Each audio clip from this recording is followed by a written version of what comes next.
Welcome to the Legacy Network, bppaln.org, the Party Report. This is Ezekiel Holiday.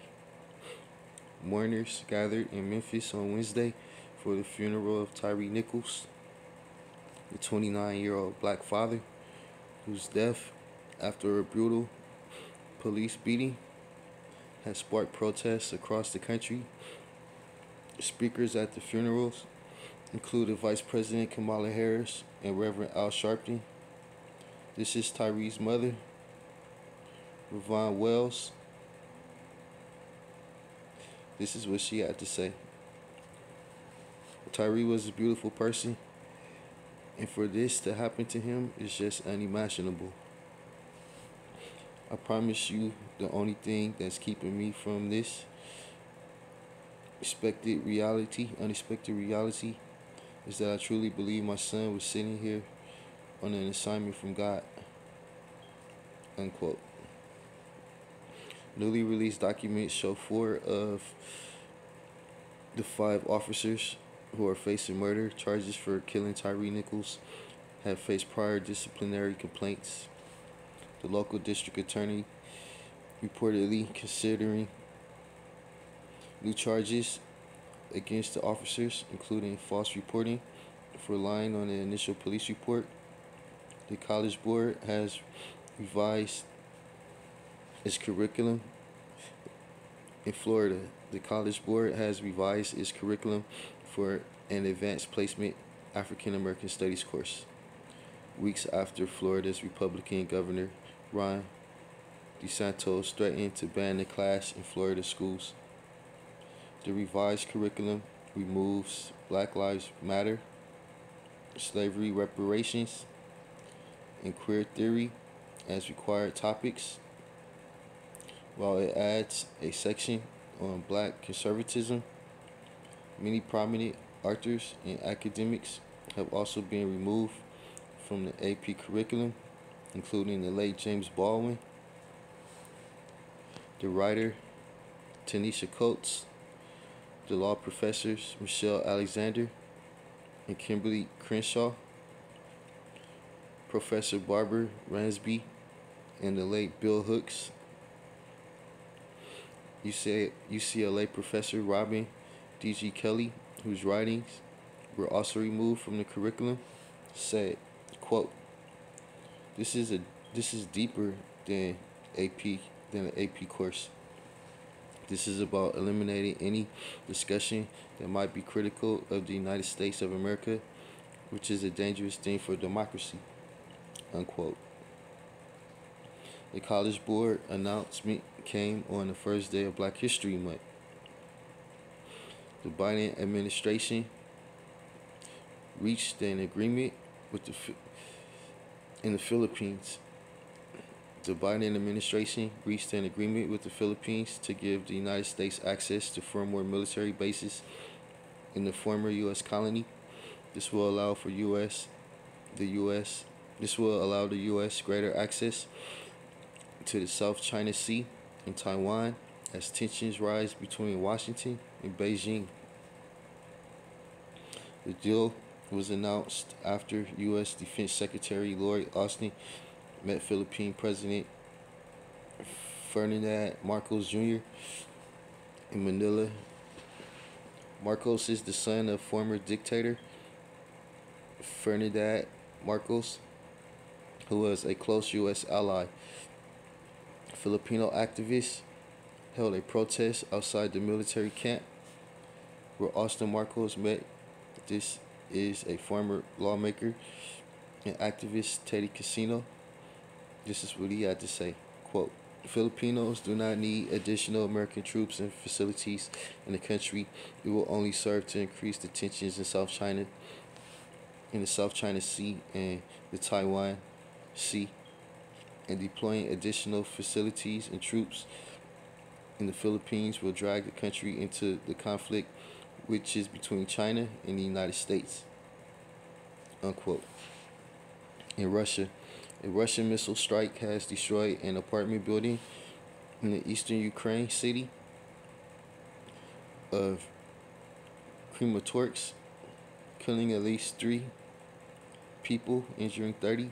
This comes as Ukrainian leaders fear Russia has begun its largest offensive attack since the start of the war. Hundreds of thousands of Russian troops are now inside the Ukraine. Meanwhile, Russia is reporting the United States is preparing to announce a new $2 billion military package for Ukraine that includes new long-range missiles made by Boeing for the first time. In other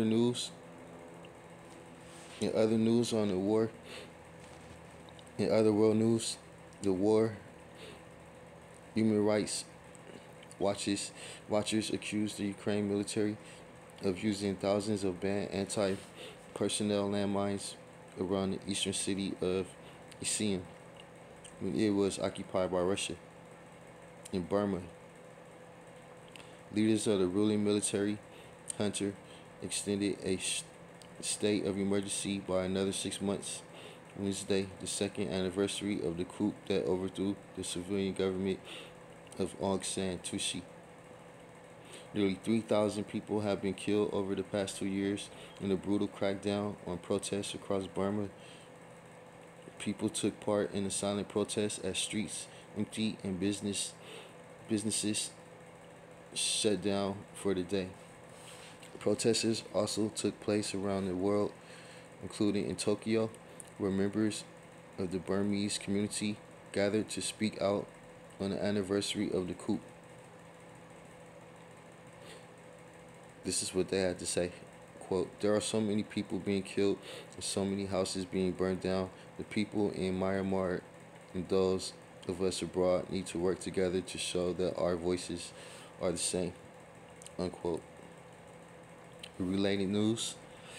A new investigation by The Guardian reveals that U.S. and UK and Irish oil and gas service companies have continued to reap massive profits in Burma following the 2021 military coup, while propping up the U.S. companies included Halliburton, Diamond Offshore Drilling, and Baker Hughes. In Britain, 500,000 teachers, civil servants, and train drivers joined a nationwide strike Wednesday, forcing schools to shut down and halting rail service. It was the largest such work stoppage in a generation, coming on the heels of a historic nurse strike last month. Workers called for fair wages amidst soaring inflation. Some 3,000 teachers took part in a walkout Wednesday. This is Mary Bosted of the National Education Union. This is what she had to say. Quote, "Teachers are striking in England and Wales today because there have been, over the last 12 years, a really catastrophic long-term decline in the pay. Teachers have lost 13. Teachers have lost over. Teachers have lost. There's been a long time decline in the pay of teachers over the last 13 years. Over that period, unquote, over that period, that's in real time, a huge amount to lose. That is causing recruitment and retention crisis in our schools." Unquote. A number of students joined the teachers on the streets, including 10-year-old Issa Yoboa Sante from London. This is what she had to say. Quote, "School is suffering from money to be paid, so I think that I should miss some school because I believe that teachers should have fair pay." Unquote. In Iran, a couple who posted a video of themselves dancing in the street has been sentenced to 5 years in prison, each according to the local reports. 21-year-old Asaji Hakiki and her fiancé, 22-year-old Amir Mohammed, Hamadi were arrested after posting a video on Instagram of themselves dancing in front of the Azadi Tower in downtown Tehran. In the video, Saji's hair was uncovered. The video was posted in November. In November's nationwide protest following the death of 22-year-old Masini, and it rocked Iran.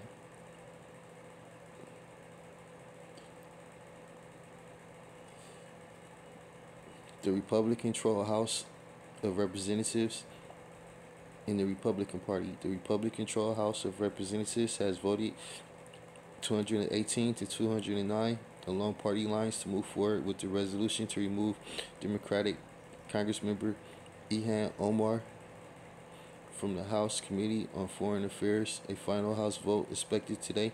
In an interview on CNN, Omar said Republicans are targeting her because she is Muslim. This is what she had to say. Quote, "You remember Marjorie Taylor Greene coming to Congress after Rashida and I got sworn in and saying Muslims are infiltrating Congress? You remember Bobart saying that I was a terrorist?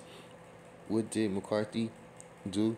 He said she apologized and we don't have to worry about her Islamophobia. That never happened, and so these people are okay with Islamophobia. They're okay with trafficking in their own ways in anti-Semitism. They are okay with having a Muslim have a voice on that committee. Congress member Ilhan Omar is the only African Muslim to refugee in Congress."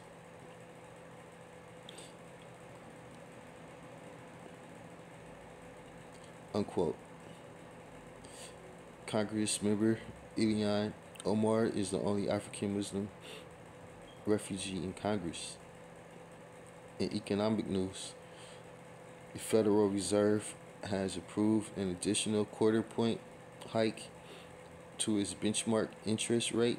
In a statement, the Groundwork Collaborative criticized the Fed's decision, saying, quote, "With today's rate hike, the Fed is pushing us dangerously close to an unnecessary recession that would spell disaster for low-wage workers of color and vulnerable communities." Unquote. Here in New York City, police evacuated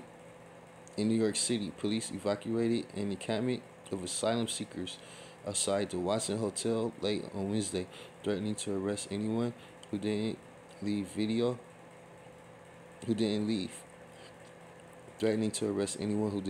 Videos show sanitation workers throwing suitcases into a dumpster.